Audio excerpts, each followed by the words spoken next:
There's a moment just before you descend into the deep where the world above still feels connected. A sliver of sunlight ripples across the water's surface, distorting reality like a fractured mirror. Then, as you sink, that connection vanishes. The deeper you go, the less the ocean feels like water and more like something sentient. Waiting. I've been diving for over 15 years. I've explored shipwrecks, mapped uncharted trenches, and even swum beneath ice shelves where the water is so cold it feels like knives piercing your flesh. But none of those moments prepared me for what I encountered during a dive in an off-limits zone, an area the government calls restricted waters.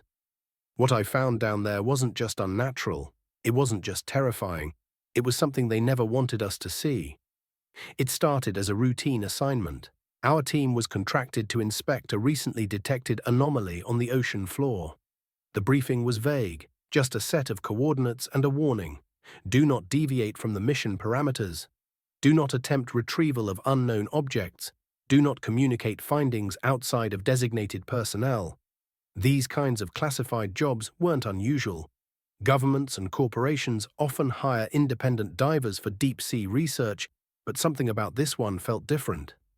The pay was higher than usual, the security measures were excessive, and then there was the location, an area of the ocean that, according to official records, didn't exist.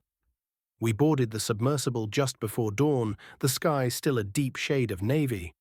As the engines hummed to life, I caught sight of a man standing on the dock. A government official in a black suit, staring at us with an expression that wasn't concern, but something worse: resignation. We began our descent, the ocean swallowing us whole. The first 100 meters were uneventful.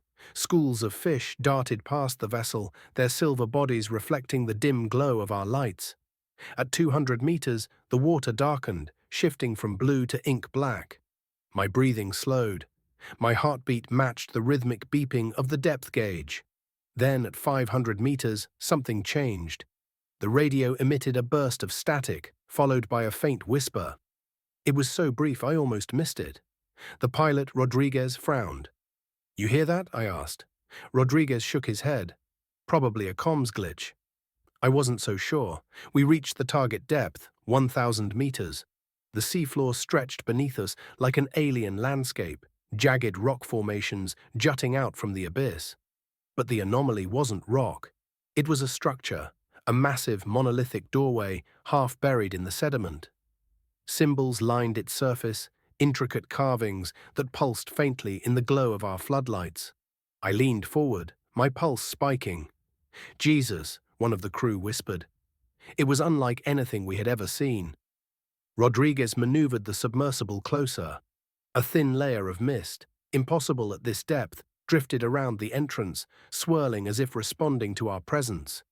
The closer we got, the more our instruments reacted. Temperature fluctuations, pressure inconsistencies, anomalies in the magnetic field. None of this should have been happening. Then the radio crackled again. "Turn back." The voice was garbled, distant, as if coming from beneath the ocean itself. Rodriguez glanced at me, his face pale. "That's not one of us." Static swallowed the transmission. My stomach churned. We should have left. We should have listened. Instead, we pressed forward. As the sub approached the doorway, something moved in the shadows. A slow, deliberate shift, like the ocean itself exhaling. The lights flickered, and for a split second I saw something that sent ice down my spine. A face. Not human. Not anything that belonged in this world. Then the entire sub went dark. And the screaming started. The darkness was absolute. A crushing void surrounded us, swallowing every trace of light. The floodlights on the submersible flickered, sputtering before cutting out entirely, leaving only the sound of our own ragged breaths and the rhythmic hum of the ocean pressing against the hull. I reached for my backup flashlight, my fingers trembling as I fumbled to switch it on. The beam cut through the blackness, revealing the inside of the sub. Rodriguez gripping the controls with white-knuckled hands, his face drawn tight with fear.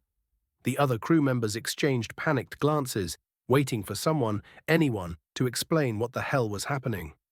Then the static returned, not just over the radio this time. It filled the entire submersible, a low, grating buzz that vibrated through the walls, through my teeth, through my very bones. It was inside us. And beneath that static, there was something else.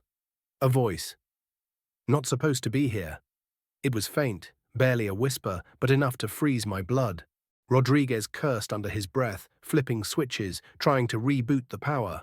The sub lurched, groaning under the pressure, but the monitors remained dark. Our oxygen levels were steady, the hull was intact. And yet, the sensation that something had shifted was undeniable. Then, a dim glow began to rise from outside. Not from the sub, from the doorway. The carved symbols on the structure pulsed, their light a sickly, pulsating blue that seemed to crawl along the stone in veins, spreading like something alive. The mist that had coiled around the entrance thickened, rolling in slow, deliberate tendrils. It wasn't mist, it wasn't gas. It was something watching us. Rodriguez yanked at the controls. "We need to get the hell out of here."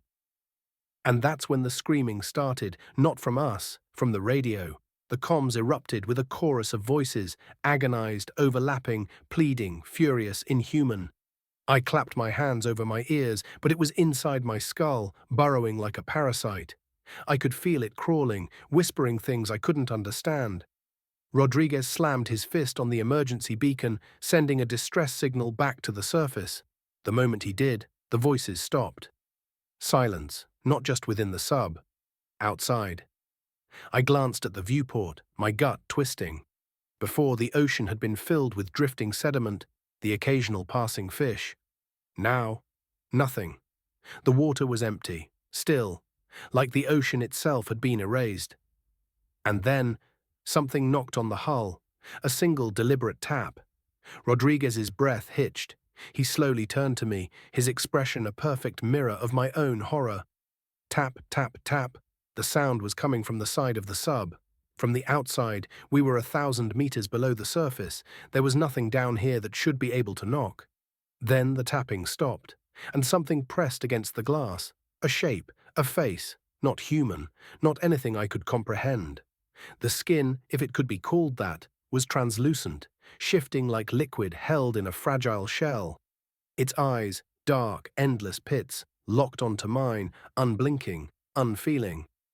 And then, without a mouth, without a voice, it spoke. "Open the door." Rodriguez choked back a gasp. I couldn't move, couldn't breathe. The voice wasn't coming from the radio anymore, it was inside our heads. "Open the door," Rodriguez screamed. I slammed the emergency override, forcing the thrusters to life. The sub lurched, metal groaning as we jerked backward, away from the structure. The figure moved with us, its form shifting, unraveling, spreading across the viewport like ink dissolving in water. And then, light. A blinding, searing burst from the abyss. The monitors exploded back to life. Alarms blared. The radio crackled with a new voice, one we recognized. "Surface team to submersible. Status." "Respond," Rodriguez gasped, clawing at the comms. We're here. Get us up now." The thrusters ignited fully, and we shot toward the surface, leaving that thing behind. But as we ascended, I felt it. Watching, whispering, laughing. We had come too close. We had seen something we weren't supposed to see. And the ocean does not forget.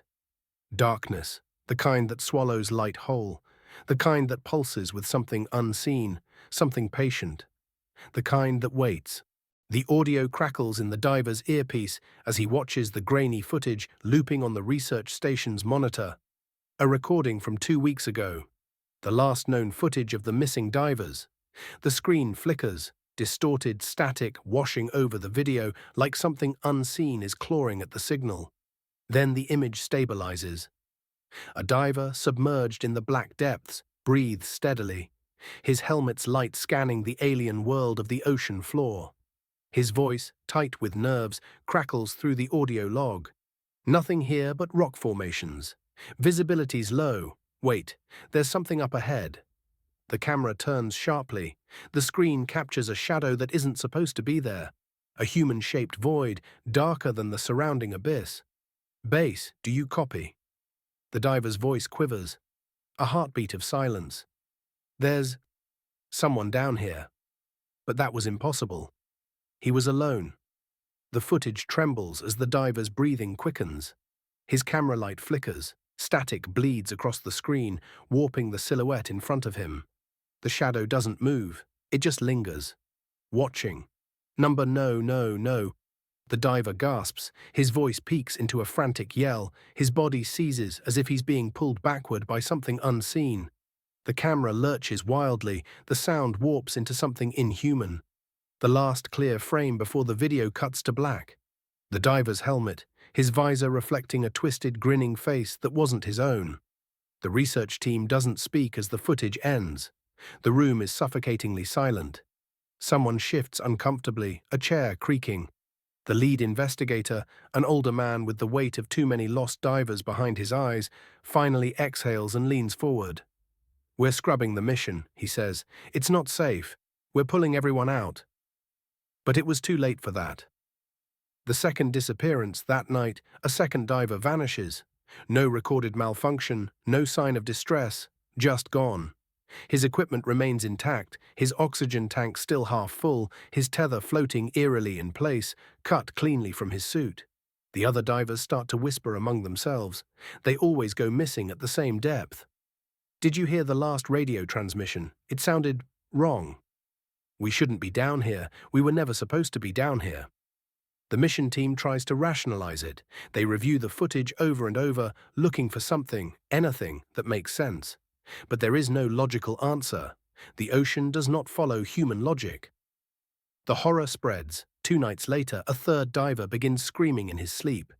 The others rush to his bunk, finding him thrashing violently, his breath ragged. His pupils are blown wide, his skin clammy and pale. He doesn't respond at first, only stares at the ceiling, trembling. When he finally speaks, his voice is barely above a whisper. They're inside the water. He can't explain what he means. He only mutters the same thing over and over. They don't move. They don't breathe. They only wait. The paranoia grows. Divers refuse to enter the water alone. Some even request early extraction, claiming they feel watched, followed.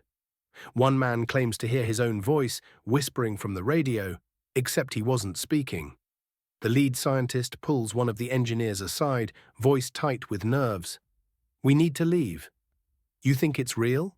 The scientist doesn't answer at first. He only reaches into his pocket and pulls out an audio recording. "Just listen," he says, and presses play. Static at first, then a distorted transmission crackles through. A voice, hollow, distant, echoes from the speaker. They are not gone. They were never gone. The 2 men stare at each other, the weight of something unspoken hanging between them. Then the voice continues, whispering one last thing. "You brought us back." The final transmission. The mission is terminated. Extraction is set for the next morning. The remaining divers and researchers pack up, relief battling the unease lingering in their bones.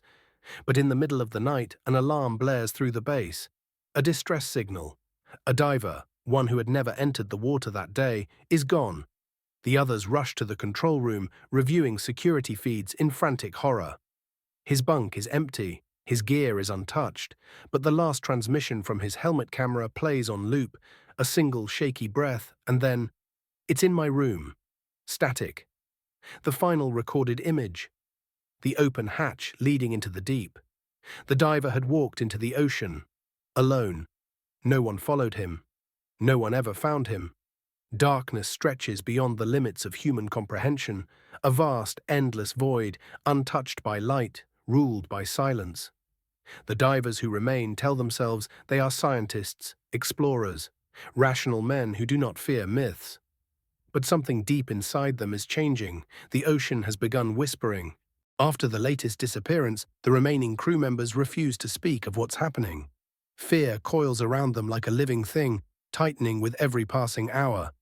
The lead scientist, Dr. Cole, tries to maintain control. "We have to investigate the lower trench before extraction." His voice is strained, the logic behind his reasoning fraying. The deeper they go, the more it calls to him. The others argue, their nerves frayed and breaking. "No one should be going down there. We've lost 3 people already.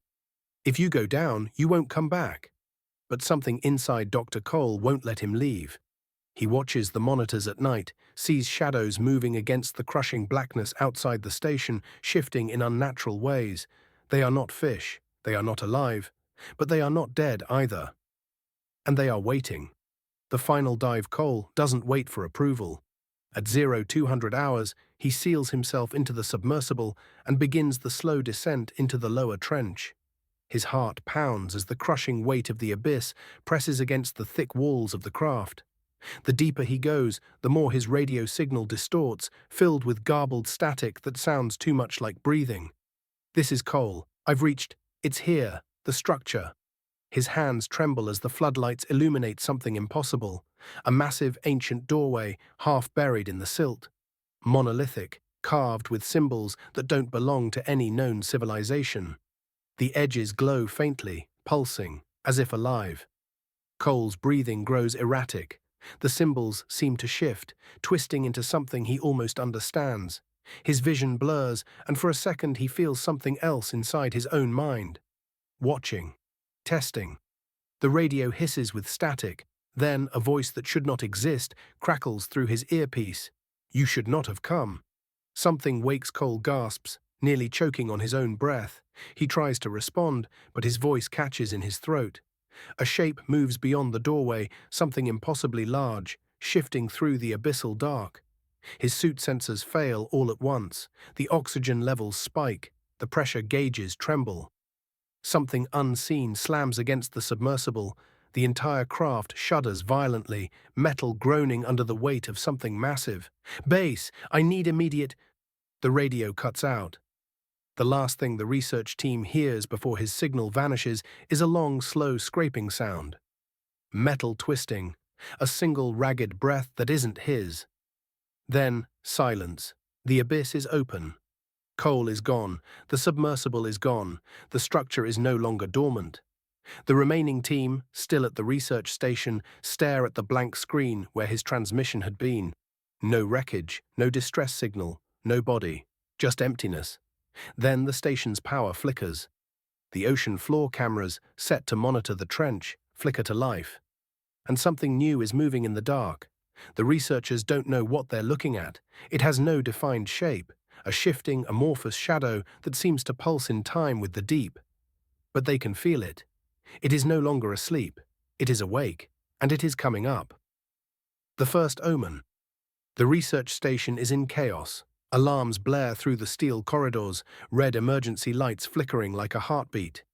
Something is wrong with the ocean. Monitors display the trench where Cole had vanished. The water was still, too still, as if the abyss itself had stopped breathing. Then the first signal appears. At first it seems like a malfunction, an impossible reading. The pressure fluctuates wildly, the depth sensors failing to measure something too large to comprehend. A sound begins to filter through the hydrophones. A voice. It is not human. They're inside. Dr. Mallory, the lead oceanographer, stares at the transmission, unable to move. Her colleagues whisper, terror bubbling beneath their voices. Who's inside? The question remains unanswered. The black flood. Then the ocean begins to rise. The trench cam footage warps, blackness unfolding in a way it shouldn't. The water itself moves against logic, forming rising tendril-like masses that crawl up the ocean wall. Cut the feed, Mallory whispers. No one moves. Something is wrong with the station's power. The lights flicker again, the emergency generator groaning to keep up. The air feels heavier. The sound of the ocean is inside the walls now. The pressure seals are failing. This isn't pressure, Mallory whispers. It's something else. She doesn't finish her sentence because the shadows in the room start moving. The broadcast. The station's main screen flashes to life, but it's not their feed. It's a recording from Cole's submersible. It shows him, still inside the craft, sitting completely still. His helmeted head is tilted at an unnatural angle, his gloved hands resting on his lap. The lights inside flicker, casting strange movements across the cockpit. Then he breathes. But Cole is not alive. The team stares in horror as his helmet visor slowly fills with dark water from inside the suit. He lifts a shaking hand, A distorted voice crackles through the transmission. It let me see. It let me know. Now I see you too. Cole's visor shatters from the inside, the screen cuts out, and the research station goes dark. The station sealed for a moment, there is only silence. Then the pressure drops, the station trembles, a presence pushing against the exterior walls. It is not water, it is something else. They are not alone anymore. A deep, resonant knocking echoes through the hull. The kind of knocking that comes from something on the other side. Waiting. Listening. The final warning. Then the emergency system fails completely. The doors slam shut, locks engaging on their own. The final message plays across the failing intercom. It is not their station's voice. It is Cole's voice. Don't let it in. Don't let it inside. It knows we are here. And now it knows how to get out. The camera feed blinks back online for just 1 second. It shows the trench, the ancient doorway, and the thing standing in front of it. Watching. Waiting. Then the feed cuts to static. The vanishing crew, the research station is in lockdown. The bulkheads have sealed. No one is getting out. Dr. Mallory grips the edge of the console, trying to steady her breathing. The pressure is rising, but it's not from the ocean. The walls of the station groan, as if something immense is shifting just beyond the steel. Then the emergency beacon cuts off. We've lost contact with the surface, someone mutters. No. Mallory shakes her head. They cut us off. The crew stares at her. What are you saying? We were never supposed to see this. The silent ocean. The station's cameras flicker online, static distorting the screen. The deep-sea trench is empty. No currents, no marine life, not even dust disturbed from the ocean floor, as if the ocean itself had been wiped clean. Where did it go? Whispers one of the divers. No one answers. Mallory's fingers tremble as she rewinds the footage. There, a frame out of place, a single half-second image. The door is open, and it is gone. The false transmission. Then the radio crackles to life. At first it's just static. Then a voice. This is Diver 17. We are alive. Requesting assistance. Mallory's blood runs cold. Cole was Diver 17. Cole is dead. Do not respond. Mallory slams the comm system shut. What? He's alive, someone protests. That is not Cole. Silence. Then the knocking, not on the walls, on the inside. The sealed room. One of the doors to the lower deck opens on its own. The crew freezes. The corridor beyond is dark, the emergency lights barely flickering. Then, movement. A figure steps into view. It wears a deep sea suit, its visor cracked, its body dripping with black water. Cole, or something that looks like him. His head tilts at an unnatural angle. His mouth is moving inside the helmet, but no sound comes out. Then the radio hisses. Let me in. The lights explode. The collapse. The station shakes violently. Mallory grabs the nearest control panel, trying to trigger the emergency escape protocols. We have to get out. Now! The walls begin to crack. The figure takes another step forward. A low, inhuman whisper spreads through the room like an ocean current. You opened the door. Mallory's hands are shaking. You let it see. Now it follows you. The glass in the observation window spiderwebs with fractures.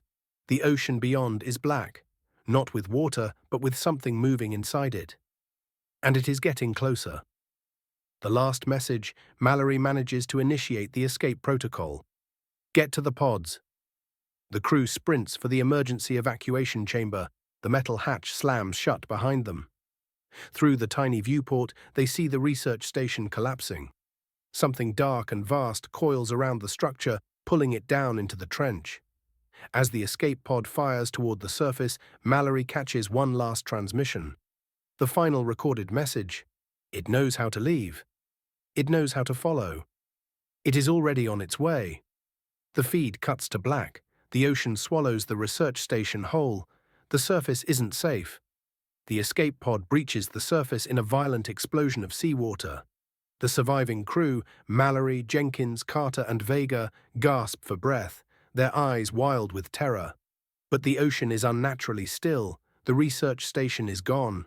No debris, no wreckage, Nothing. As if it had never existed. Vega fumbles for the emergency flare, hands shaking. Launch it, Mallory orders. A bright red flare shoots into the night sky. For a long, unbearable moment, there is only silence. Then, the distant sound of a ship's horn. The arrival of the unknown. A covert recovery vessel appears out of the mist, its floodlights cutting across the water. No markings, no flags. Aboard the deck, men in black suits watch in silence as the crew is hauled onto the ship. Mallory staggers to her feet. "Who the hell are you?" she demands. One of the men, a tall figure with cold eyes, steps forward. "You weren't supposed to see it," he says, voice devoid of emotion. Mallory freezes. They knew. "What was down there?" Jenkins asks, his voice barely above a whisper. The man tilts his head. Nothing. And yet, behind him on the ship's monitors, grainy footage loops over and over. The final moments of the research station, the thing in the water, the shape moving toward the surface. The final warning. The crew is separated, taken to separate rooms, interrogated for hours. "You will not speak of this," the man tells Mallory. "And if I do," she fires back. He leans in close. His breath is ice cold. "Then it will find you first." The ship's engines roar to life, cutting through the waves. But Mallory knows. Something made it out. Something is awake now. The last broadcast days later, Mallory sits alone in a quarantined facility. No windows, no outside communication, just a laptop. A single file is waiting. She clicks it. A distorted voice plays. It was never the ocean. The water was only the door. Now the door is open. The screen cuts to static, and in the reflection, something moves behind her. Like and subscribe for more chilling discoveries and mysterious stories from the deep. Turn on notifications so you don't miss what's coming next.